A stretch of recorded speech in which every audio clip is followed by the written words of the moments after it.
Aku masih ingat dengan jelas. Gaun pengantin yang kupakai pagi itu bahkan belum sempat kusimpan rapi di dalam lemari. Tapi sorenya, kain kafan sudah membungkus tubuh orang yang baru saja sah kupanggil suami. Kalian tahu, hari itu seharusnya menjadi hari paling bahagia dalam hidupku. Aku Rani, dan setelah 2 tahun berjuang dalam penantian, akhirnya Reza, lelaki yang kucintai sejak masa kuliah, resmi meminangku. Seluruh keluarga, sahabat, bahkan tetangga sekampung berkumpul menjadi saksi ijab kabul kami yang sederhana. Namun, begitu syahdu dan penuh haru. Aku tidak bisa berhenti tersenyum. Rasanya langit pun ikut tersenyum dan tampak lebih cerah dari biasanya. Saat itu, dalam hati, aku berbisik penuh harap.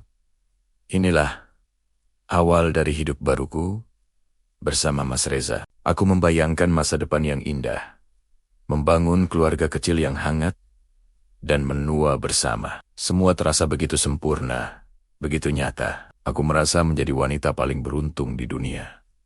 Namun, kebahagiaan itu ternyata hanya sekejap mata. Selesai ijab kabul, saat kami seharusnya saling berbagi tawa lega, aku melihat wajah Reza tampak sangat pucat. Awalnya, semua orang, termasuk aku, hanya mengira dia gugup atau mungkin kelelahan. Setelah persiapan panjang pernikahan kami, biasa, pengantin baru. Begitu kata mereka sambil tertawa kecil.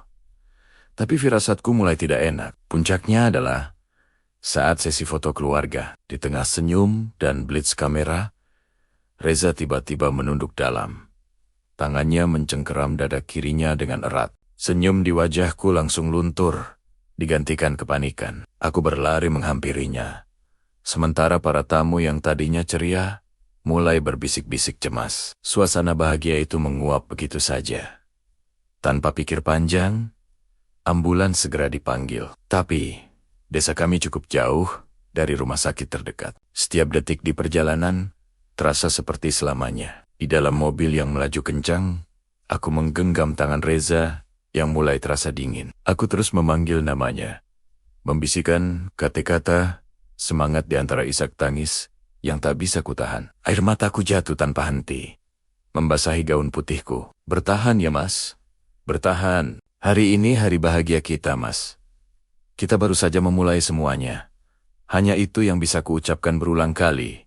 Berharap doaku bisa menjadi keajaiban. Aku menatap wajahnya yang pucat, berharap matanya akan terbuka dan dia akan tersenyum lagi padaku. Tapi yang kulihat hanyalah napasnya yang semakin berat. Sesampainya di rumah sakit, tim dokter langsung bergerak cepat. Mereka berusaha sekuat tenaga, melakukan segala cara untuk menyelamatkan nyawa suamiku. Aku hanya bisa menunggu di luar ruangan dengan cemas, berdoa dalam hati, memohon pada Tuhan untuk tidak mengambilnya dariku secepat ini. Namun, takdir rupanya punya rencana lain. Pintu ruangan terbuka, dan raut wajah dokter sudah cukup menjelaskan segalanya. Dunia seolah berhenti berputar saat itu juga. Reza telah menghembuskan napas terakhirnya, kata perawat.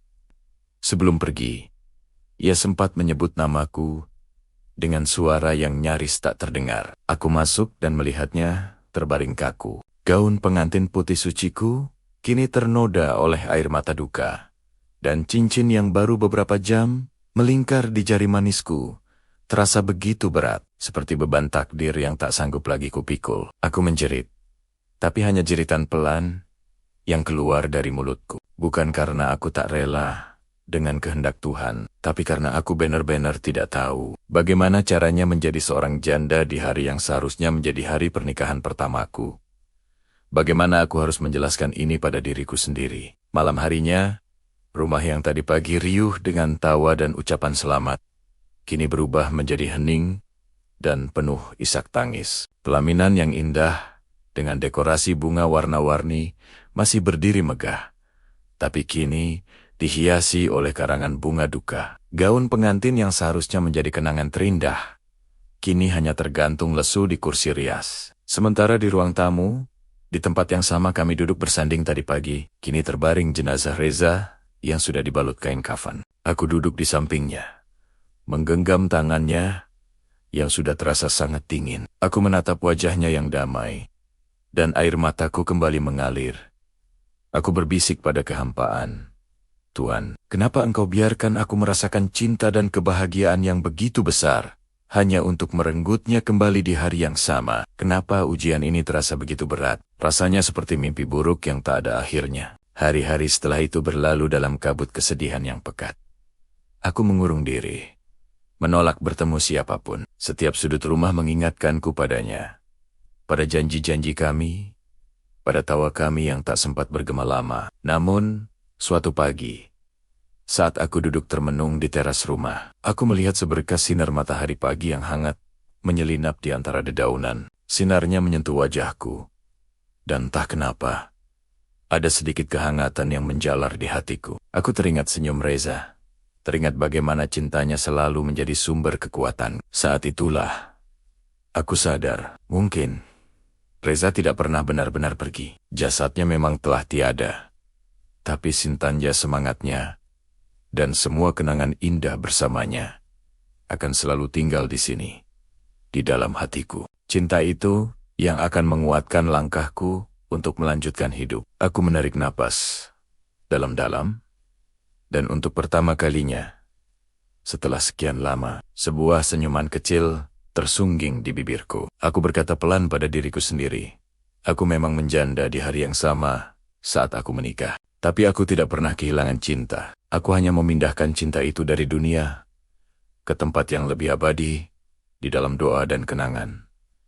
Kisahku mungkin mengajarkan kita sesuatu. Kadang, hidup memang memberi kita kebahagiaan, hanya sekejap, bukan untuk kita sesali, tapi untuk kita kenang sebagai anugerah terindah. Karena cinta sejati tidak pernah diukur dari seberapa lama kita bisa bersama, tapi dari seberapa besar keikhlasan kita saat harus melepaskan. Cinta sejati tidak pernah mati.